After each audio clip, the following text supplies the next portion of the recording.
और electromotive force basically वो चीज होती है जिसकी वजह से कोई भी करंट फ्लो करता है, कभी भी फ्लो करता है। ये हमारा डिस्कशन। फिर हमने ये कहा था कि इंड्यूस्ड ईएमएफ का मतलब ये होगा कि कोई कांटेक्ट नहीं होगा मैग्नेट का कॉइल से, ना ही कॉइल का मैग्नेट से, कोई टच नहीं कर रहा होगा किसी को, कोई कंडक्शन नहीं होगी, ये सिंपल इंडक्शन होगा, इनडायरेक्ट कांटेक्ट होगा। ठीक है। और हम इसमें रेलेवेंट एग्जांपल ये ले रहे थे कि एक मैग्नेट जैसे ही एक कॉइल में जाता है, या कॉइल मैग्नेट में जाता है, या दुनिया का कोई भी इलेक्ट्रिकल कंडक्टर किसी भी मैग्नेटिक फील्ड में जाता है, तो उसके अंदर जो चार्जेस होते हैं वो एक्साइटेड हो जाते हैं, वो मूव करना शुरू हो जाते हैं। और जब तक मूव करते रहते हैं, जब तक वो मैग्नेट जो कंडक्टर के पास आया है वो मूव करता रहता है। जैसे ही उस मैग्नेट का मोशन रुक जाता है, फौरन के फौरन चार्जेस वैसे ही रुक जाते हैं। ये हमारा बेसिक डिस्कशन हुआ। ठीक है। अब इसमें अगर हम इस स्टोरी को थोड़ा सा लिंक करें, तो हम ये कहना चाहते हैं, या हम ये समझ चुके हैं, या हम ये कहते हैं कि सर एक मूविंग मैग्नेट, ठीक है, एक मूविंग मैग्नेट क्या करता है? चेंज इन फ्लक्स जनरेट करता है। फ्लक्स मतलब फ्लो जनरेट करता है। ठीक है। इसका इफेक्ट क्या होता है, या इसका कॉन्सिक्वेंस क्या होता है? इंड्यूस्ड ईएमएफ जनरेट होता है, और वो इंड्यूस्ड ईएमएफ फिर एक करंट की वजह बनता है। ये सारी बात थी, ये सारा डिस्कशन आपसे हुआ। अब अगर सिंपल टर्म्स में ये समझा जाए, तो मैं ये कहना चाहता हूँ कि सर आप दुनिया का सबसे बड़ा मसला हल करने के लिए बड़ी सिंपल सी लॉजिक दे रहे हैं, बेसिक सी लॉजिक दे रहे हैं कि सर बिजली जो है वो बनाना इतना आसान है। तो हर इंसान एक मैग्नेट पकड़े और एक कॉइल ले आए, कहीं से भी जाके बाजार से तार वार खरीद ले, और उस कॉइल को जो है वो हिलाता जुलाता रहे, और मैग्नेट को हिलाता जुलाता रहे, और डेफिनेटली जो है वो आपके पास करंट जनरेट हो जाएगा। यही होना चाहिए। तो फिर ऐसा क्यों नहीं होता? या इसमें मुश्किल क्या है, इसमें चैलेंज क्या है? तो चैलेंज इसमें बेसिकली एक है, वो क्या है? चैलेंज ये है कि आप ये कहते हो कि electrical current is energy, right? तो दिस इज इलेक्ट्रिकल एनर्जी। अब ये एक एनर्जी है। ठीक है। तो अब हम थोड़ा सा इसको इन टर्म्स ऑफ एनर्जी समझते हैं। Current is a form of electrical energy. ठीक है। दूसरी चीज क्या है? दूसरी चीज ये है कि भाई जो मैग्नेट है, तो वो तो कोई एनर्जी नहीं है, दैट्स नॉट एनर्जी। आपने कभी जिंदगी में मैग्नेटिक एनर्जी की बात तो नहीं सुनी। ये तो मैग्नेट कोई एनर्जी नहीं है। तो फिर how is this energy produced? Question is, how is energy produced, या how is electrical energy produced? अब इसमें क्वेश्चन वाली बात क्या है? क्वेश्चन वाली बात यह है कि हमने सारी जिंदगी रट्टे लगाए हैं, एनर्जी इज कंजर्व्ड, या we know law of conservation of energy. We have heard, we have listened, we have understood that energy can neither be created, it cannot be destroyed. So how is this possible that electrical energy is created out of nowhere? So let's think. बिजली बन रही है, लेकिन हम magnet को energy क्यों नहीं कह रहे? मैग्नेट को एनर्जी हम इसलिए नहीं कह रहे क्योंकि मैग्नेटिक फील्ड, रिगार्डलेस हम उसे मूव करें या ना करें, हम उसे एक जगह पे रखें दूसरी जगह पे नहीं रखें, कोई मसला नहीं, मैग्नेट तो मैग्नेट रहेगा ना। नॉर्थ और साउथ उसके होंगे, मैग्नेटिक फील्ड उसकी होगी। तो हमने क्या किया? हमारा तो पार्ट कुछ भी नहीं है, हमारा तो कोई भी रोल नहीं है। तो इसलिए हम मैग्नेट को एनर्जी कंसिडर नहीं कर रहे। जबकि करंट को हम इलेक्ट्रिकल एनर्जी या एनर्जी इसलिए कंसिडर करते हैं क्योंकि जिस भी चीज में करंट होता है वो चीज काम करती है। अगर आप फैन में करंट को छोड़ते हैं तो फैन घूमना शुरू हो जाता है। अगर आप फॉर एग्जाम्पल लाइट में करंट को छोड़ते हैं तो लाइट जलना शुरू हो जाती है। अगर आप हीटर में करंट को छोड़ते हैं तो हीटिंग शुरू हो जाती है। अगर आप एयर कंडीशनर में करंट को छोड़ते हैं तो वहां पे जो है वो एयर कंडीशनिंग शुरू हो जाती है। तो दुनिया के हर काम तो कर रहा होता है इलेक्ट्रिकल एनर्जी, तो उसको तो एनर्जी कंसिडर करना चाहिए हमें। लेकिन मैग्नेट को हम एनर्जी कंसिडर नहीं कर सकते। तो इस तरह से ये क्या मतलब बात हुई? तो this is kind of superficial, ये क्वेश्चन होना चाहिए। तो अब इसका एक आंसर है। आंसर बड़ा कॉम्प्लिकेटेड है, लेकिन पहले ये बताओ, यहां तक सबको बात समझ में आती है? यस। और ये वाला क्वेश्चन भी आता है जहन में कि sir how is energy created out of nowhere? ये आती है कॉन्सेप्ट समझ में बात कि यार एनर्जी, मैं इलेक्ट्रिकल एनर्जी को कह रहा हूँ, और ये कहीं से भी आ रही है, मतलब इसके इसके पीछे कोई रीजन समझ में नहीं आएगी। ठीक है। अब अगर मैं इसे आंसर करने की कोशिश करूं, तो मैं फिर आपसे ये कहूंगा कि देखो इसका आंसर इस बात में रखा हुआ है कि जनाब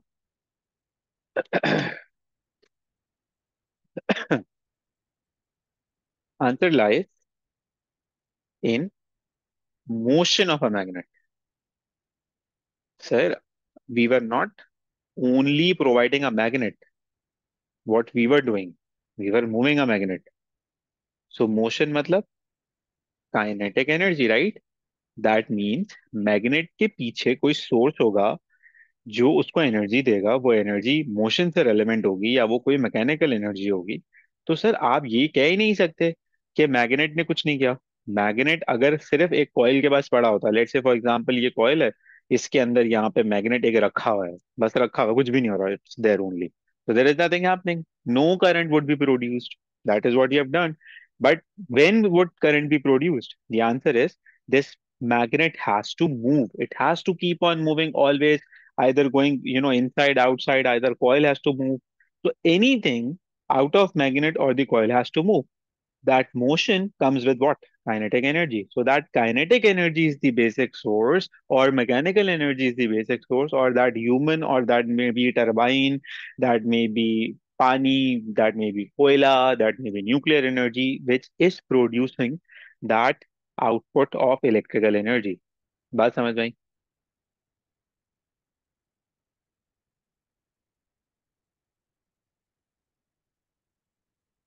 So this process of electromagnetic induction strictly obeys or strictly follows law of conservation of energy. Why? Because we provide क्या? We provide mechanical energy or kinetic energy in the form of motion, and what we obtain is क्या मिलता है हमें? Electrical energy, right? So it's not magic happening. It's not energy being produced out of nowhere. It is produced due to kinetic to electrical energy. बात समझ में आई? अब जिस भी बच्चे को देखो मोटर याद है, जिसने भी मोटर पढ़ी थी, अब पहली बात तो ये कि मोटर क्या होती थी। मोटर होती थी एक चीज, एक कॉइल, जिसे हम क्या करते थे, जिसे हम एक मैग्नेटिक फील्ड में रखते थे। ठीक है, और उसमें हमने क्या पढ़ा था, उसमें हमने करंट दिया था नॉर्थ टू साउथ। ठीक है, हमने करंट दिया था उसमें, और करंट की वजह से जो है वो क्या हो रहा था, वो घूमती थी। ये याद आता है, ये डिस्कस हुआ था तुम लोगों से? जी।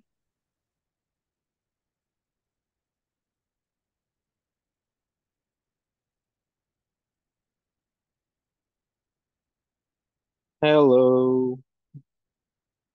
जी सर, हुआ। सबको याद आता है ये? कोई भी नहीं है क्लास। कोई भी नहीं क्लास में? बाकी कहाँ गए? चारों आए थे, पता है नहीं ना? अभी। Oh my ji. गॉड। अच्छा, एक मिनट रुक जाओ, इनसे पूछते हैं।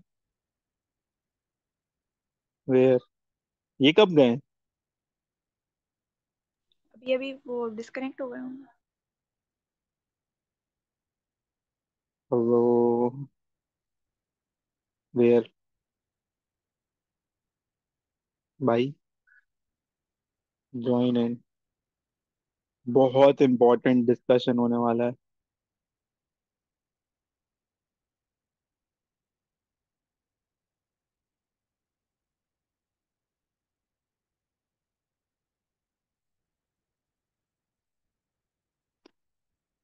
चलो, नेहा इज हियर।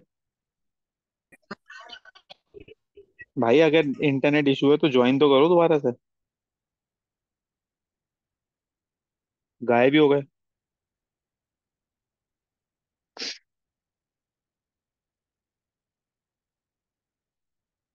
चलो खैर, एनीवेज, तो मोटर का सीन ये होता था, या मोटर का डिस्कशन ये होता था बेसिकली, कि हम कहते थे कि हमने क्या दिया, हमने उसको यहाँ पे ना एक सोर्स दी, इलेक्ट्रिकल एनर्जी दी हमने। या अगर हम फैन की बात करते हैं तो फैन को हम स्विच ऑन करते हैं, इलेक्ट्रिकल एनर्जी देते हैं। फैन के अंदर कोई भी दुनिया का फैन हो, कोई भी दुनिया की मोटर हो, पानी की मोटर हो, एयर ड्रायर हो, वॉशिंग मशीन, कोई भी चीज हो दुनिया की, जिस जो भी चीज रोटेशन करती है, उसके अंदर एक मैग्नेट होता है। ठीक है, और मैग्नेटिक फील्ड में करंट आता है तो घूमता है। तो अब इसको लिंक करना है हमने आज के अपने एग्जाम से। वो कैसा? इसका इनपुट क्या था? देखो, इसका इनपुट था इलेक्ट्रिकल एनर्जी, और इसका आउटपुट क्या था? इसका आउटपुट था मोशन, मूवमेंट। और आज आप क्या सीख रहे हो? आज आप सीख रहे हो इनपुट क्या? मोशन, मैकेनिकल एनर्जी या काइनेटिक एनर्जी, राइट? और आपको आउटपुट पे क्या मिल रहा है? आपको आउटपुट में मिल रही है बिजली। तो क्या मैं ये कहना चाहता हूँ कि आप एक मोटर को घुमाएं तो बिजली बनेगी? जी हाँ, बिल्कुल ऐसे ही मैं यही कह रहा हूँ। यानी कि आजकल फैंस ऑफ है हमारे घर में, ठीक है, हमने सोचा हम लोगों से जिंदगी में और कुछ हो रहा है या नहीं हो रहा है, हम एक काम करते हैं, हम घर में बिजली बनाते हैं। तो हमने फैन को हाथ से घुमाना शुरू कर दिया। सही है, हाथ से घुमाते रहे फैन को। तो जो भी फैन का सॉकेट है ना, जहाँ पे फैन का बटन होता है, वहां पे करंट जनरेट हो रहा होगा, नेचुरली करंट होगा। क्योंकि फैन एक कॉइल है, उसके अंदर एक मैग्नेट है, उस मैग्नेट को जब आप घुमाएंगे तो कॉइल और मैग्नेटिक फील्ड चेंज होगी, मैग्नेटिक फ्लक्स चेंज होगा, मैग्नेटिक फ्लक्स चेंज होगा तो ईएमएफ जनरेट। हाँ, आप ये जरूर कह सकते हैं कि वो उतना ज्यादा नहीं होगा जितना ज्यादा किसी इक्विपमेंट को चलाने के लिए चाहिए, बट फील्ड जनरेट होगी और इलेक्ट्रिकल करंट भी जनरेट होगा। ये बताओ, ये बात समझ आई?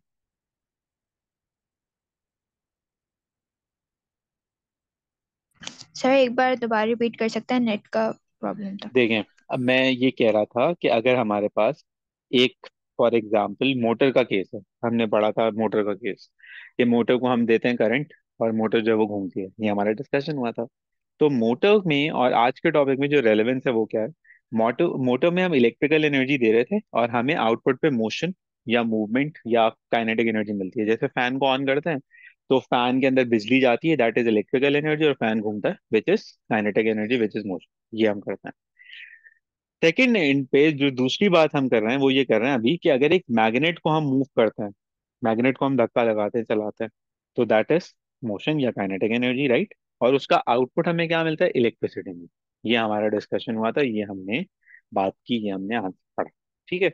फिर मैंने एग्जांपल ये दी कि अगर हम फैन है हमारे घर में, या हमारे घर में कोई मोटर है, हम उसको घुमाना शुरू हो जाए हाथ से, किसी भी चीज से, हवा से घूमना शुरू हो जाए, तो क्या हमें बिजली मिलेगी? तो आंसर है जी, बिल्कुल मिलेगी, बिजली मिलेगी, बिजली बनना शुरू हो जाएगी। इसकी दो तीन एग्जांपल्स आपको डेली लाइफ से मिल सकती हैं। वो कैसे मिल सकती हैं? एक तो ये कि अगर आपने कोई टॉय देखा हो कभी, टॉय कार जो होती है, या टॉय ट्रेन जो होती है, या टॉय व्हीकल जो होता है जिसमें लाइट्स हों, अगर हम उसमें सेल ना डालें, उसको हाथ से चलाएं, जैसे सर्टेन टाइम जो छोटे बच्चे होते हैं वो उसको खेल रहे होते हैं, रोल कर रहे होते हैं, ट्रेन को हाथ से चला रहे होते हैं, गाड़ी को हाथ से चला रहे होते हैं, या जो लोगों के पास, बच्चों के पास आजकल छोटी गाड़ियां होती हैं चार्जेबल, जो वो रोड्स पे चला रहे होते हैं, अगर आप उनको, मतलब वो बच्चा जो है वो हाथ से धक्का लगा के या पाँव से धक्का लगा के चलाना शुरू कर, तो उसके अंदर जो लाइट्स होती है ना वो जलना शुरू हो जाती है। तो that is basically electromagnetic induction. ये बात समझनी है। तो हम इलेक्ट्रिकल एनर्जी बनाने के लिए मैग्नेटिक या मैकेनिकल एनर्जी देते हैं, और जब हम मैकेनिकल एनर्जी रिसीव करते हैं तो हमें इलेक्ट्रिकल एनर्जी देनी पड़ती है। ये बात समझ में आती है? यस। अच्छा, अब इसमें आंखें खोल के और प्लीज ध्यान से, और इंटरनेट को भी सामने रख के, बहुत इंपॉर्टेंट बात होने वाली है, वो है लेंज लॉ। वो क्या है, अब उसको पढ़ेंगे हम। पहले हमने सीख लिया Faraday's law of electromagnetic induction. Electromagnetic induction का जो लॉ था वो क्या था? वो ये था कि जब भी आप पहला काम करेंगे, चेंज करेंगे, किसे चेंज करेंगे? मैग्नेटिक फ्लक्स को चेंज करेंगे। मैग्नेटिक फ्लक्स को चेंज करने का क्या मतलब है? मैग्नेटिक फ्लक्स को चेंज करने का मतलब ये कि मैग्नेट को मूव करते रहेंगे, मैग्नेटिक फील्ड को चेंज करते रहेंगे। जब भी चेंज करेंगे तो इसका कॉन्सिक्वेंस क्या होगा? इंड्यूस्ड ईएमएफ जनरेट होगा। ये इतनी दफा मुझे आपको सुनाना है ताकि आपको ख्वाब में भी आए, आपके जहन में रहे। इंड्यूस्ड ईएमएफ जनरेट होगा। इस इंड्यूस्ड ईएमएफ की वजह से क्या बनेगा? करंट बनेगा। ये हो गई एक बात। ये हो गया पूरा का पूरा लॉ। ये हो गया कंजर्वेशन ऑफ एनर्जी। दूसरा पार्ट ये है कि अगर हम ये कहते हैं कि किसी कॉइल में करंट है, current is present in a coil, तो क्या इस कॉइल की कोई मैग्नेटिक फील्ड होगी? तो आंसर इज यस। अब चैलेंज ये है कि दो मैग्नेटिक फील्ड हैं। पहली वाली मैग्नेटिक फील्ड तो ये है जो परमानेंट मैग्नेट की थी, जिसको हम चेंज कर रहे थे। दूसरा ये है कि करंट कैरिंग कॉइल की मैग्नेटिक फील्ड है। दो अलग अलग बात है।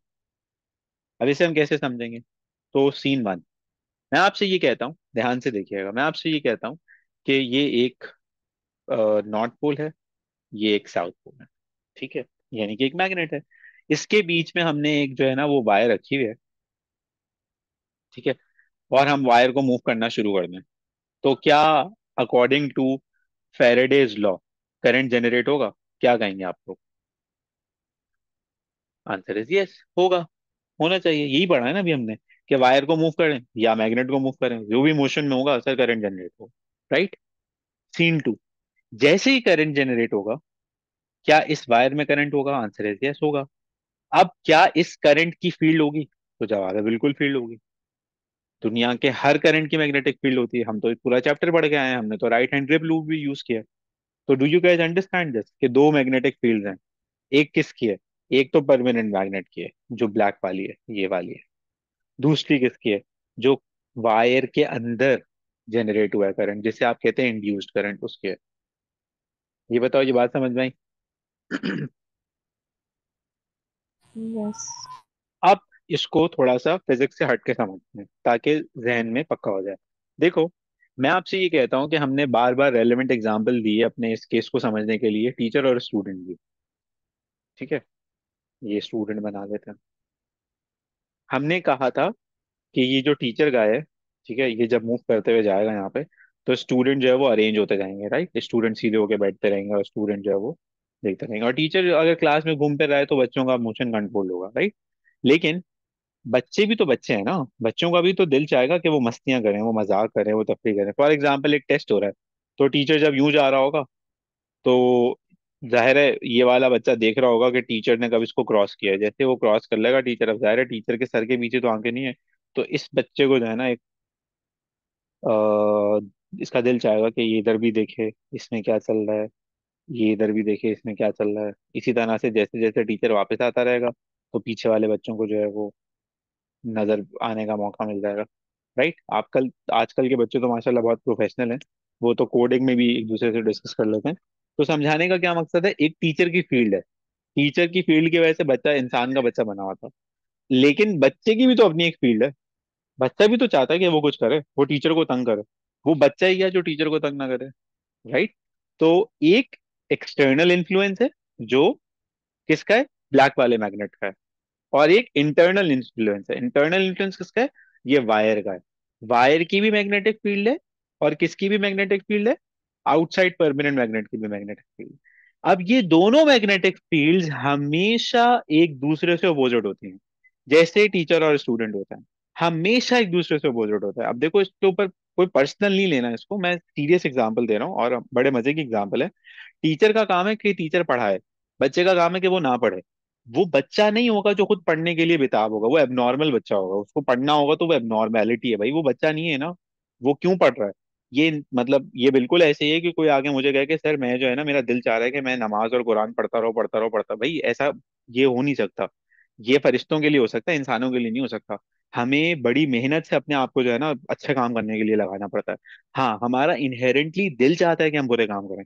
हमारा दिल चाह रहा है कि हम नमाज को डिले करते रहें, छोटी सी नमाज पढ़ लें, सर्दी हो रही है फजर बाद में पढ़ लें, और ठंडा पानी आ रहा है तो फजर ना पढ़ें, और गर्म पानी क्यों नहीं आ रहा था, और ये और वो 10 चीजें हो सकती हैं। इसी तरह से जब हम रोजा रखते हैं, अच्छा काम करते हैं ना, तो रोजा रखने का किसी का इनहेरेंटली दिल नहीं चाह रहा होता।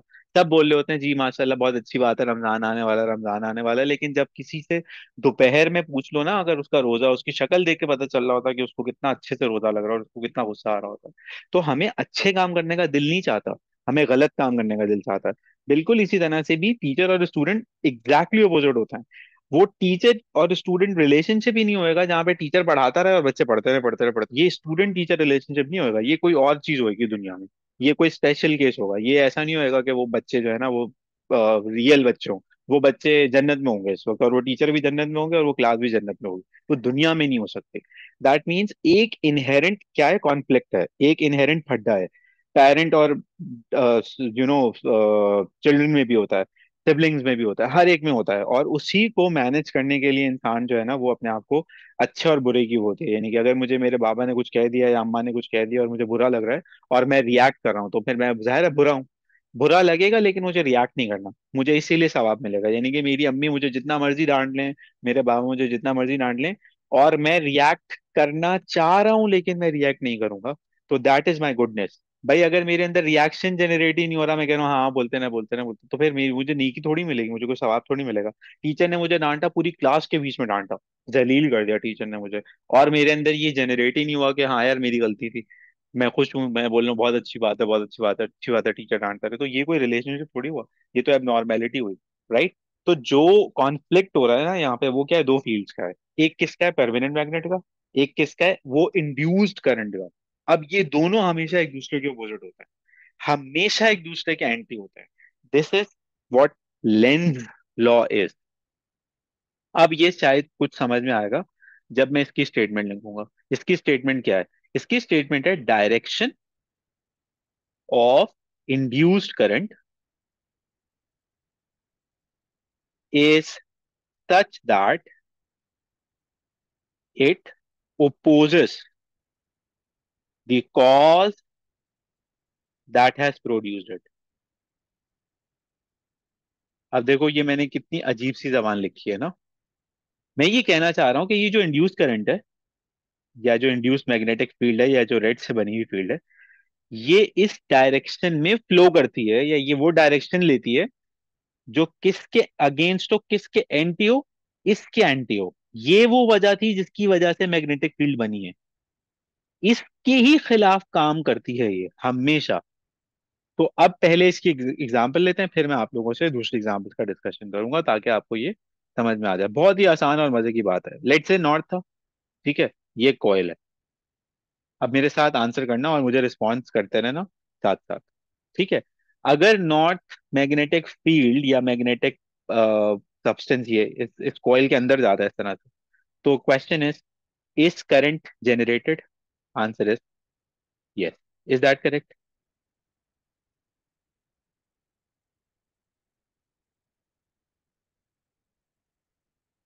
Yes. Good.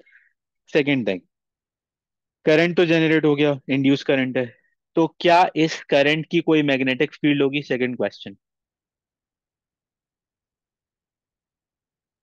Yes. Answer is yes. अब सवाल ये कि भाई उस मैग्नेटिक फील्ड का भी तो कोई नॉर्थ और साउथ होगा ना।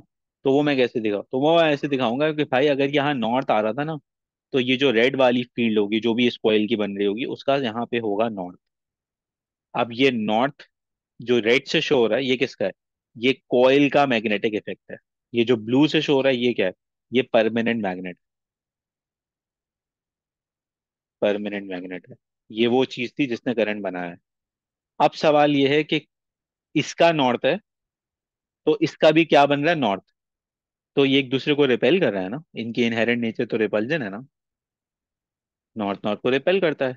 तो क्या मैं ये कह सकता हूँ this field which was created due to this permanent magnet is kind of opposing, is kind of repelling this source? क्या कहते हो? आया ना? Yes. इसको समझाने के लिए मेरे टीचर बड़ी अच्छी एग्जांपल देते थे। वो इतनी प्यारी बात करते थे। वो ये कहते थे कि देखो, अल्लाह ताला ने हमें बनाया, राइट? बड़ा सिंपल है। तो अल्लाह ताला क्रिएटेड अस, अल्लाह ताला is the permanent magnet, and we ये इंसान, हम coil, we do everything which अल्लाह ताला doesn't want us to do. We get it? We do everything, हम अब जितने भी अच्छे हो जाएं, हम फिर भी वो काम कर रहे होते हैं जो हमें अल्लाह ताला ने मना किया। तो we are going against what? We are going against the directions of अल्लाह, राइट? सो ये अल्लाह ताला ने इनहेरेंटली बनाया है, और इसी के ऊपर हमें सवाब मिलता है, यानी कि यही पूरा सक्सेस स्टोरी है। वो एक अलग चीज हो जाएगी। लेकिन डू यू गाइस अंडरस्टैंड मैं क्या समझा रहा हूँ आपको? परमानेंट मैग्नेट और ओपोजिशन, Yes. Yes. सबको समझ में आई बात? ईशा, आपको भी समझ में आई? अलीशा, मेहा, सबको समझ में आई बात? पक्की बात है? जितने क्वेश्चंस पूछने पूछो।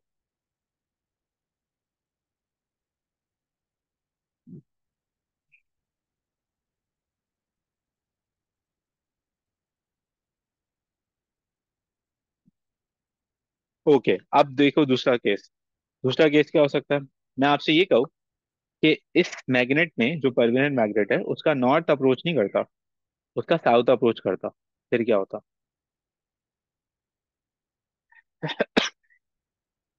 फॉर एग्जाम्पल यहाँ पे साउथ पोल आ रहा है। Attract to the. नहीं, ये कॉइल है, ठीक है, इसके अंदर साउथ जा रहा है, तो क्या सबसे पहले स्टेप करंट जनरेट होता? Answer is yes. क्या इस करंट की मैग्नेटिक फील्ड होती? Answer is yes. ठीक है। अब क्या होगा? हमेशा अपोज करना है ना, तो इसने अपोज करना है, तो यहाँ पे एक मैग्नेटिक फील्ड जनरेट होगी, तो यहाँ पे वो मैग्नेटिक फील्ड का भी, उसका भी साउथ पोल ही होगा, क्योंकि इसने इसको क्या करना है? हमेशा रिपेल करना है, ऑलवेज रिपल। ये बताओ, ये बात समझ में आई? Yes. अब देखो थर्ड के, एक नॉर्थ Yes. पोल है जो कि इस कॉइल की तरफ नहीं जा रहा है, कॉइल को लीव कर रहा है, कॉइल से दूर जा रहा है। अब यहाँ पे इस कॉइल में अगर करंट है और इंड्यूस करंट है, तो इस कॉइल में अब कौन सा पोल जनरेट होगा? तो आंसर इज अब जनरेट होगा south.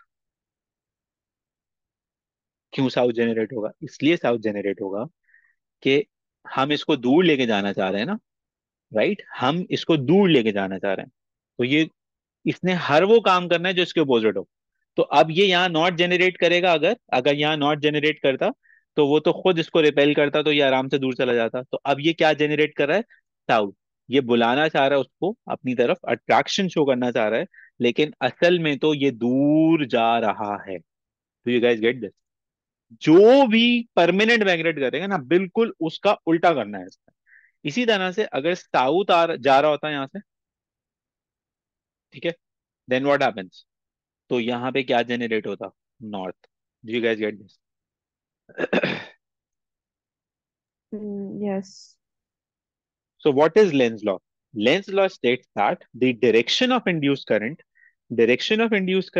is always such that it opposes the cause which has produced.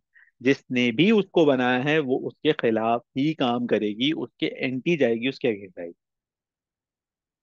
तो अब अगर फॉरेन से मैं कहूँ कि मैंने इसको चेंज कर दिया, मैंने इसको नॉर्थ जो है ना, साउथ की पोजीशन को जो है वो इनसाइड कर दिया, तो ठीक है, अब पता है क्या होगा? अब यहाँ पे साउथ जनरेट हो जाएगा। इसी तरह से अगर इस नॉर्थ को, बजाय इसके कि ये जा रहा होता, लीव कर रहा होता, ये आगे चला जाता, तो यहाँ नॉर्थ बन जाता। जो मैं कर रहा हूँ उसके उल्टा करना है। बात समझ में आई?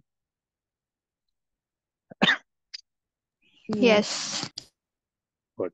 तो अब देखो यहाँ पे स्टेटमेंट आएगी अभी, ये हमने डिस्कस किया था लास्ट क्लास में सारा। ये मुझे दिखाना था। Valence law states that direction of induced EMF and hence the induced current in a closed circuit is always such that its magnetic effect opposes the motion or change produce। जो भी काम जो भी कर रहा है ना, उसके उल्टा जाएगा, एंटी जाएगा। ठीक है, लिंक भी दिया हुआ है, वो उसको देख लेना। अब इस सर्किट डायग्राम को थोड़ा सा समझते हैं, इसमें क्या शो कर रहा है वो। इसमें वो ये शो कर रहा है कि एक साउथ पोल एक कॉइल को अप्रोच कर रहा है, राइट। तो इस कॉइल ने इसके खिलाफ काम करना है, तो उसने मैग्नेटिक फील्ड का यहाँ पे क्या बनाया? साउथ बनाया, ये लिखा है। Do you guys get this? Yes. Yes. अच्छा, अब आ जाते हैं इसके अंदर। अगर ये साउथ इस कॉइल को लीव कर रहा है, नजर आया, लीव कर रहा है, तो यहाँ साउथ नहीं बना, क्योंकि अगर साउथ बनता तो दोनों एक दूसरे को सपोर्ट कर रहे होते ना, रिपल्जन कर रहा होता, वो उसको दूर फेंक रहा होता और हम भी दूर लेके जा रहे हैं। तो अब यहाँ क्या जनरेट हो गया? नॉर्थ। बोला है नहीं जाओ। You guys get this? Yes. इसी तरह से अब देखो, क्वेश्चन देखते हैं, मिलके करते हैं, ठीक है। अब magnet is held stationary while a solenoid is move towards the magnet. अभी फिलहाल ये सिचुएशन है, मैग्नेट रुका हुआ है और पूरा सोलिनॉइड या पूरा कॉइल उसकी तरफ जा रहा है, ये स्टेटमेंट है। आंसर दो, explain whether induce current is glorious, yes और नो, क्या कहते हो? Yes. जबरदस्त, very good, Yes. Lovely answer. Do you guys get this? Is this understood to everyone? Yes. अब आ जाते हैं आगे। अगर ऐसा है, what is the direction of the induce current? Induce current की डायरेक्शन क्या होगी? तो इंड्यूस करंट की डायरेक्शन सर कैसे बताएंगे?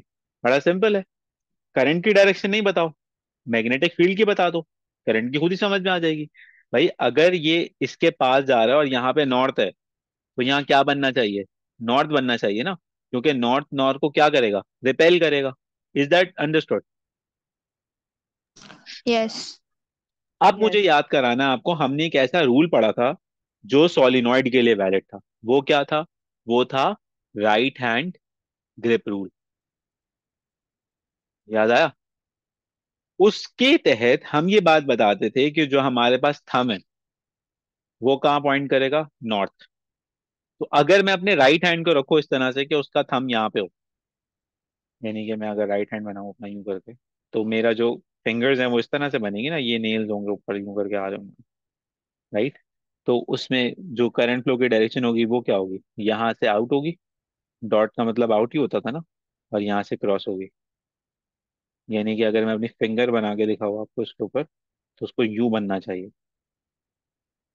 यूं करके फिंगर बननी चाहिए, right. Is this understood?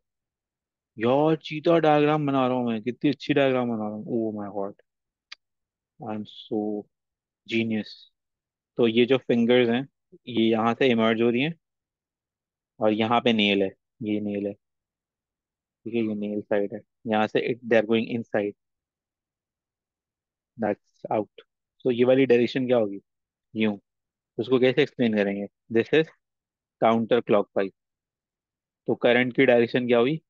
Counter clockwise. ये बताओ, ये बात समझ में आई? Yes. Yes.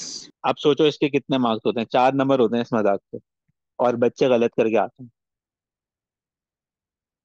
क्योंकि बच्चे इसको स्टेप बाय स्टेप नहीं करते, बच्चे डायरेक्टली तुक्का मारना चाहते हैं। क्लॉकवाइज होगी सर, सर काउंटर क्लॉकवाइज होगी। हमेशा पहले मैग्नेटिक फील्ड का पता करें, हमेशा ऑलवेज। जैसे ही मैग्नेटिक फील्ड का पता कर लेंगे, हमेशा आपका आंसर सही होगा, कभी गलती नहीं हो सकती।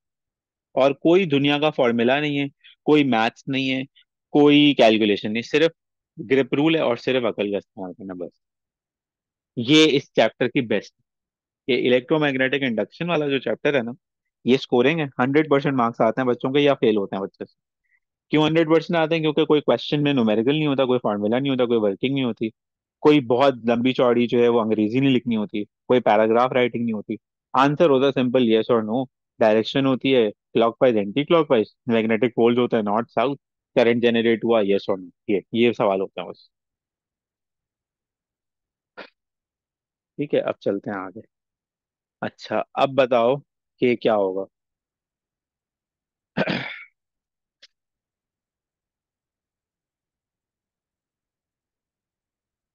थोड़ा सा टाइम लगेगा, लेकिन आ जाएगा।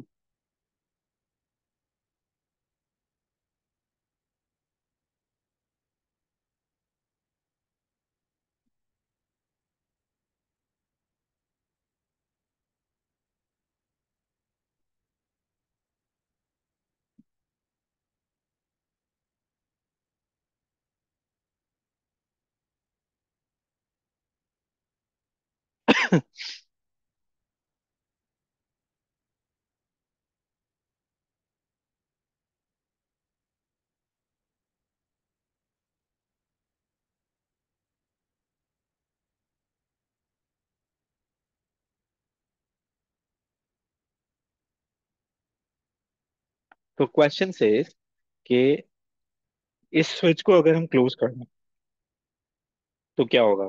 तो इस कॉइल में करंट जनरेट होगा, राइट? यस और नो? क्यों? क्योंकि यहाँ पे एक सोर्स है, मैग्नेटिक फील्ड तो नहीं है, बैटरी है, करंट जनरेट होगा। तो अब करंट की क्या होगी? एक मैग्नेटिक फील्ड होगी, राइट, जो कि पास हो रही होगी इसमें से। अब अगर हम राइट हैंड रूल भी अप्लाई कर लें, जो कि अभी तो फिलहाल जरूरी नहीं है अप्लाई करना, लेकिन हम कर लेते हैं, तो पॉजिटिव करंट है ना, तो यहाँ से इट इज कमिंग आउट, ठीक है, and यहाँ से इट इज गोइंग इन। तो इसका नॉर्थ यहाँ होना चाहिए। अभी थोड़ी देर पहले ही एग्जांपल की थी। तो वो मैग्नेटिक फील्ड लाइंस यूं पास हो रही होंगी ना, क्योंकि दूसरा मैग्नेट भी तो इसके करीब ही रखा हुआ है, कोई बहुत दूर थोड़ी है, सॉरी, दूसरा कॉइल, सेकंड कॉइल। तो ये वाला कॉइल है जिसमें करंट प्रेजेंट है ड्यू टू दी सोर्स। ये वाला कॉइल है जिसमें सिर्फ मैग्नेटिक फील्ड पास हो रही है, जिसमें सिर्फ मैग्नेटिक फील्ड पास हो रही है। और ये पहले नहीं थी मैग्नेटिक फील्ड, पहले दिस स्विच वाज ओपन, तो there was no current in this coil. तो अब मैं दिस और दैट कॉइल के बजाय ए और बी कह ले रहा हूँ, या मैं कह देता हूँ प्राइमरी और सेकेंडरी कॉइल। तो प्राइमरी कॉइल में पहले स्विच ऑफ था, कोई करंट नहीं था। स्विच ऑन किया, करंट जनरेट हुआ, करंट जनरेट हुआ, उसकी मैग्नेटिक फील्ड जनरेट हुई। फिर यही मैग्नेटिक फील्ड कॉइल बी में से पास हुई, which is the secondary coil, जो कि उसके पास रखा हुआ है। अगर दूर होता तो उसमें नहीं पास होती, लेकिन उसके करीब रखा हुआ है, उसके बहुत नियर बाय में, तो उसमें से मैग्नेटिक फील्ड पास हुई। बात समझ में आई? अब अगर मैग्नेटिक फील्ड पास हुई है तो क्या होगा? तो क्या यहाँ पे इंड्यूस्ड ईएमएफ जनरेट होगा? आंसर इज यस, जनरेट होगा। क्यों होगा जनरेट? क्योंकि जब भी कोई मैग्नेटिक फील्ड आती है किसी भी इलेक्ट्रिकल कंडक्टर में, so we have electromagnetic induction. ये बताओ, ये बात समझ में आई? Yes. तो व्हाट Yes. हैपेंस, हम ये कह सकते हैं, this galvanometer, that's the device that shows us the current, it deflect. Deflects का मतलब है इसने अपनी डायरेक्शन चेंज की। मे बी नीडल पहले ऐसे थी, अब करंट के बाद ऐसे हो गई, या ऐसे थी तो ऐसे हो गई। तो ये आपकी मर्जी है कि आपने क्या सिलेक्ट करना है, टुवर्ड्स राइट या towards left, it is up to you. Now part B, and left close for a few seconds, switch S को क्लोज ही रहने देते हैं थोड़ी देर के लिए। Then what happens? तो मैग्नेटिक फील्ड जनरेट हो गई, कांस्टेंट है, मैग्नेटिक फील्ड चेंज नहीं हो रही, मैग्नेटिक फील्ड पास हो जा रही है, हो जा रही है, हो जा रही है, तो what happens? Nothing happens, it changes to zero. No change. अब ये क्यों जीरो हो गया? इसलिए कि हमने ये बात कही थी कि टीचर क्लास में जब आएगा और उसको चलते फिरते रहना है, उसको क्लास को एक्टिवेटेड रखना है। अगर वो जाके एक जगह पे बैठ के सेल फोन इस्तेमाल करना शुरू हो जाए या टीचर आगे सो जाए, तो बच्चे दे लॉस्ट इंटरेस्ट। तो चार्ज क्यों मूव करेगा? चार्ज तो उसी वक्त मूव करेगा जब मैग्नेटिक फील्ड बार बार चेंज हो, डिक्रीज हो, इंक्रीज हो, मैग्नेट बार बार मूव कर रहा हो। ये तो मैग्नेटिक फील्ड कांस्टेंट हो गई। तो अब गैल्वानोमीटर की नीडल वापस वहीं आ जाएगी जहां वो थी, जीरो पे आ जाएगी। Is this understood? Yes. Yes. अब पार्ट सी में कहते हैं बिफोर बीइंग ओपन अगेन। अब हमने मैग्नेटिक फील्ड जो स्विच है उसको दोबारा से ओपन कर दिया। अब अगर हम दोबारा से ओपन करते हैं तो क्या होगा? मैग्नेटिक फील्ड अब खत्म हो जाएगी। क्यों खत्म हो जाएगी? क्योंकि करंट, अब क्या हुआ है, करंट खत्म हो गया स्विच ऐसे ओपन होता ही। जैसे ही करंट खत्म हुआ, वैसे ही करंट से बनने वाली मैग्नेटिक फील्ड प्राइमरी की जो कि सेकेंडरी में से पास हो रही थी वो भी खत्म हो जाएगी। तो now magnetic field has been reduce to zero. पहले मैग्नेटिक फील्ड कांस्टेंट थी, अब मैग्नेटिक फील्ड खत्म हो गई। तो अब क्या होगा? अब इट शुड अगेन रिफ्लेक्ट। अब इसमें ये वाला आंसर आपको मार्क्स तो दिला देगा, इट डिफ्लेक्ट्स, ये मार्क्स तो दिला देगा, लेकिन एक टेक्निकल फ्लॉ है। वो क्या है? भाई अगर आपने ये कहा था कि जब हमने स्विच क्लोज किया था ना, तो हमने लेट से ये डायरेक्शन डायरेक्शन सेलेक्ट की थी कि हमारी गैल्वानोमीटर की निडल राइट जाएगी। तो अब जब हम उसको दोबारा रीओपन करेंगे तो उसको अब कहाँ जाना चाहिए? जीरो से लेफ्ट पे जाना चाहिए, क्योंकि it Yes. Is doing exactly opposite to what it had been doing at the start.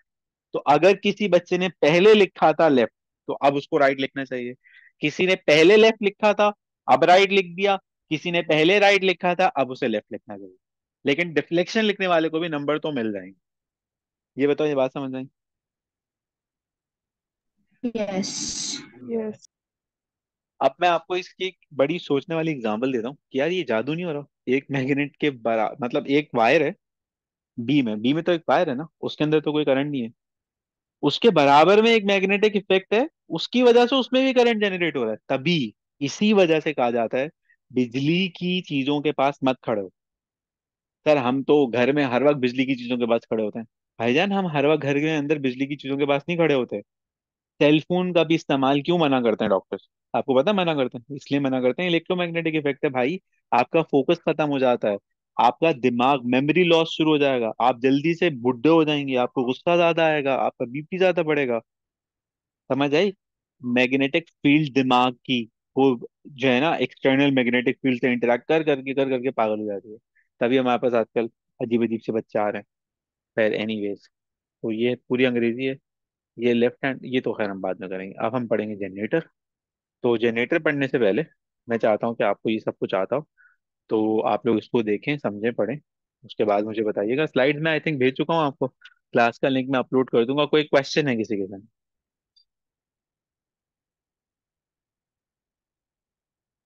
कोई डाउट है?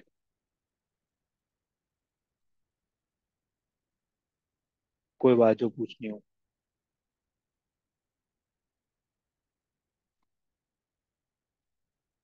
नहीं पूछनी? गुड जॉब, चल क्लास एंड करते हैं, ठीक है।